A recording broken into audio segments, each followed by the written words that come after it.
Welcome friends, mathematics solution. आज मैं class 12 के वेक्टर अलजेब्रा चैप्टर को इंट्रोड्यूस करूंगी और इसके बारे में कुछ बेसिक कॉन्सेप्ट बताऊंगी, कुछ डेफिनेशन भी बताऊंगी, कुछ फार्मूले भी बताऊंगी, जिससे आपको इस चैप्टर को सॉल्व करने में बहुत ही आसानी होगी। तो स्टार्ट करते हैं वेक्टर अलजेब्रा चैप्टर को। वेक्टर अलजेब्रा चैप्टर में सबसे पहले आता है physical quantity.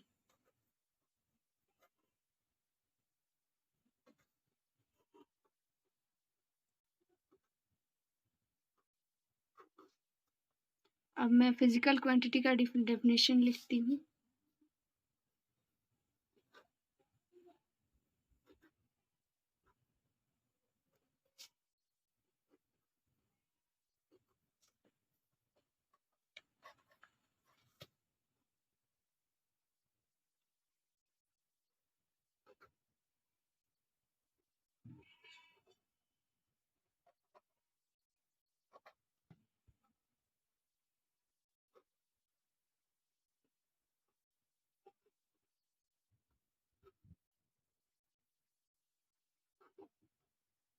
Physical quantity. The quantities which can be measured are called physical quantity. वैसा क्वांटिटी जिसे हम मेजर्ड कर सकते हैं, माप सकते हैं, मापा जा सकता है, उसे हम फिजिकल क्वांटिटी कहते हैं। फिजिकल क्वांटिटी के टू टाइप्स हैं। फिजिकल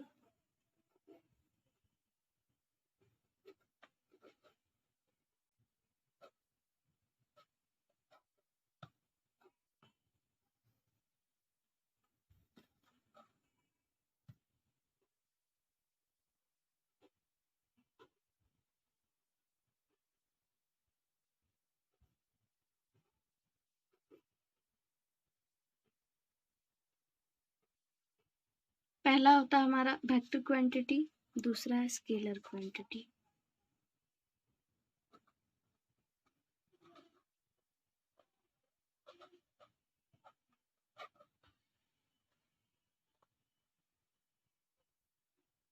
वेक्टर क्वांटिटी को हम वेक्टर भी बोल सकते हैं, स्केलर क्वांटिटी को स्केलर भी बोल सकते हैं। अब जानते हैं हम वेक्टर क्वांटिटी का डेफिनेशन।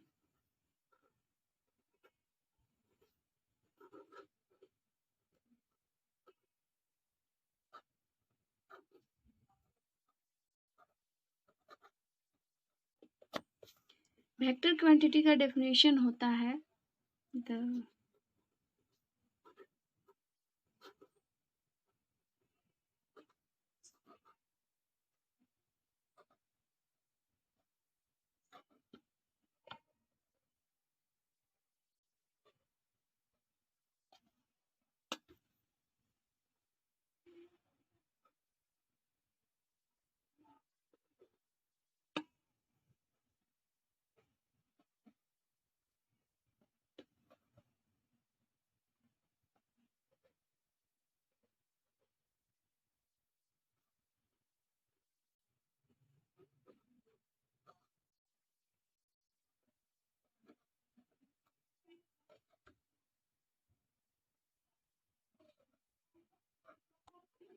वेक्टर क्वांटिटी और वेक्टर इसे बोल सकते हैं। इसका डेफिनेशन है the physical quantity which has magnitude as well as direction is called vector quantity. जिसमें मैग्नीट्यूड भी हो और उसका डायरेक्शन भी हो, डायरेक्शन मीन्स की दिशा भी हो, उसे हम वेक्टर क्वांटिटी कहते हैं। इसका एग्जाम्पल हम लिखते हैं। एग्जाम्पल इसका होता है वेलोसिटी, फोर्स, डिस्प्लेसमेंट।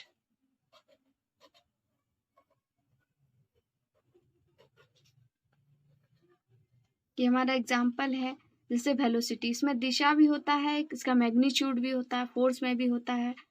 तो ये सब हमारा वेक्टर क्वांटिटी के एग्जाम्पल है, यानी कि ये हमारा वेक्टर क्वांटिटी है। अब हम जानते हैं scalar quantity.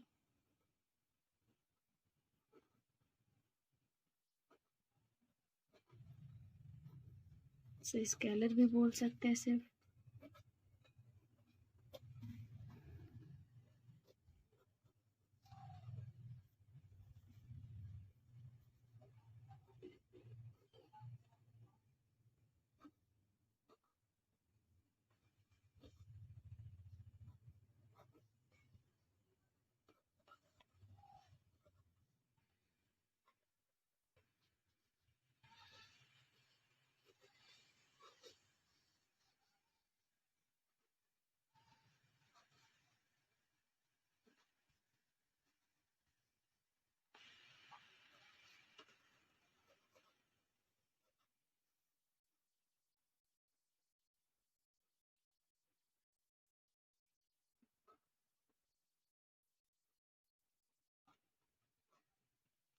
The physical quantity which has only magnitude is called scalar quantity, जिसमें सिर्फ मैग्नीट्यूड हो।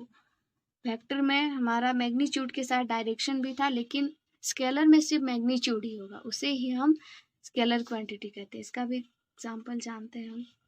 इसका एग्जाम्पल होता है टाइम, टेम्परेचर,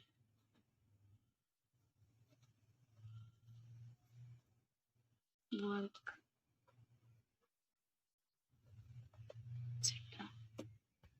अब हम जानेंगे वेक्टर क्या होता है। सबसे पहले मैं वेक्टर का डेफिनेशन लिखूंगी, फिर उसे एक्सप्लेन करूंगी।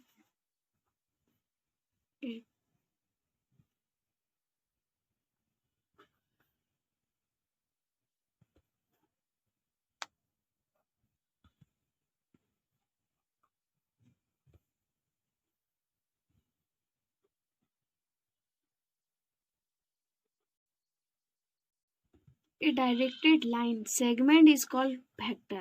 A directed line segment जो होता है लाइन का खंड, उसे ही हम वेक्टर कहते हैं। ये वेक्टर क्या होता है हम वो जानते हैं।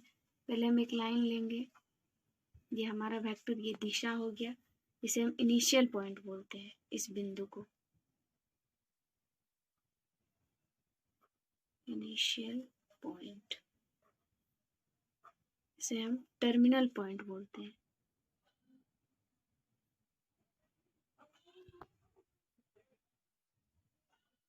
ये हमारा टर्मिनल पॉइंट है। जैसे कि एक हम लाइन लेते हैं, ये हमारा P है और ये Q है, ये इस दिशा में ही इसका वेक्टर है A वेक्टर, तो इसे हम PQ वेक्टर लिख सकते हैं। PQ vector equal to A vector है, तो इसे हम A वेक्टर लिख सकते हैं। उसके बाद AB vector is called vector AB. AB vector is called vector AB। मतलब AB वेक्टर जहाँ हम लिखते हैं उसे हम वेक्टर AB बोल सकते हैं, और AB वेक्टर वेक्टर A, ये छोटा है वेक्टर को वेक्टर A बोल सकते हैं। अब मैं स्टार्ट करती हूँ डायरेक्शन कोसाइन। ये मैंने 3D फिगर बनाया है। आप देखिए, इसमें अब मैं एंगल ड्रॉ करूंगी। ये हमारा होता है y एक्सिस, आप भी जानते होंगे, और ये हमारा होता है z एक्सिस।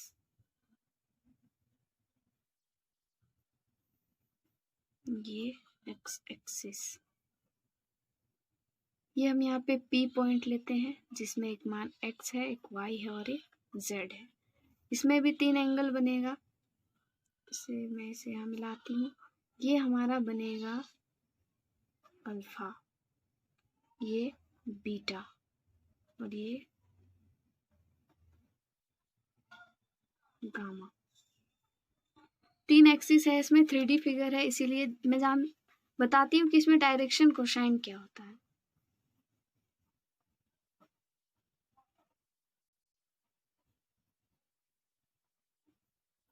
इसमें डायरेक्शन कोसाइन होता है कॉस गामा, कॉस बीटा और कॉस अल्फा। 3 होता है। मैं L equal to cos gamma लिखते हैं, M equal to cos beta, N equal to cos alpha. इसका डायरेक्शन कोसाइन का फॉर्मूला होता है L square plus M square plus N square equal to 1। ये हमारा फॉर्मूला है। इसी से हम डायरेक्शन कोसाइन निकालेंगे जो हमारा क्वेश्चन में दिया हुआ रहेगा। L का मान, M का मान और N का मान और इक्वल टू 1 लेंगे और इसी से हम सारा मान निकालेंगे। अब हम स्टार्ट करते हैं कंपोनेंट ऑफ ए वेक्टर।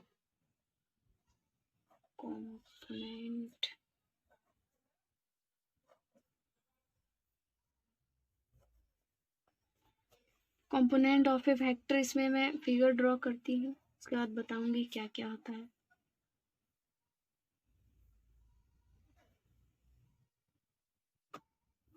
ये हमारा x है, x एक्सिस, ये y एंड ये z। ये इसमें आई वेक्टर होता है, आई कैप ये हमारा होता है जे कैप और ये के कैप। ये इसे हम मानते हैं ए, इस पॉइंट को, इसमें हमारा एक्स है, एक्स एक्सिस है इसलिए 1 और बी 0 0। ये हमारा वाई एक्सिस है बी पॉइंट, यानी कि फिर यहाँ पे एक्स भी 0 होगा, तो बी वाई एक्सिस है तो 1 होगा, और जेड एक्सिस का भी मान 0। ये हमारा जेड है तो हमारा एक्स 0, वाई 0 और जेड 1। इसे हम पॉइंट मानते हैं 0। इसमें तो तीनों हमारा एक्स वाई जेड 0 होगा। उसके बाद जानते हैं, इसमें मैं आर वेक्टर लेती हूँ। आर वेक्टर इक्वल टू, ये हमारा एक्स है, एक्स आई क्योंकि एक्स का मान यहाँ पे हमने 1 लिया था, प्लस वाई जे क्योंकि यहाँ वाई पे 1 था, प्लस जेड के। ये हमारा आर वेक्टर इक्वल टू निकल गया। आर वेक्टर इक्वल टू हमने जाना एक्स आई प्लस वाई जे प्लस जेड के होता है। अब इसमें जानेंगे कि इसमें स्केलर कंपोनेंट कौन सा है और वेक्टर कंपोनेंट कौन सा है। तो स्केलर और वेक्टर का मैंने डेफिनेशन पीछे बताया है, आप देखिए इसमें क्या होता है। हियर हम लिखेंगे कि कौन कौन सा क्या है। तो इसमें x y and z are called scalar component of r vector.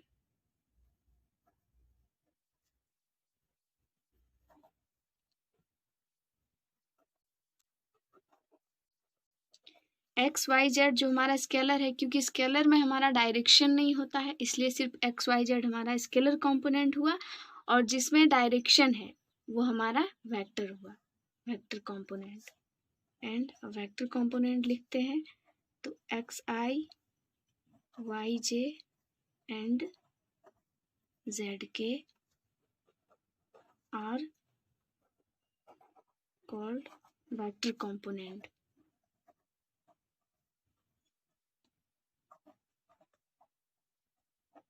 अब हमने जाना कि ये इसमें वेक्टर कंपोनेंट कौन सा है और स्केलर कंपोनेंट कौन सा है।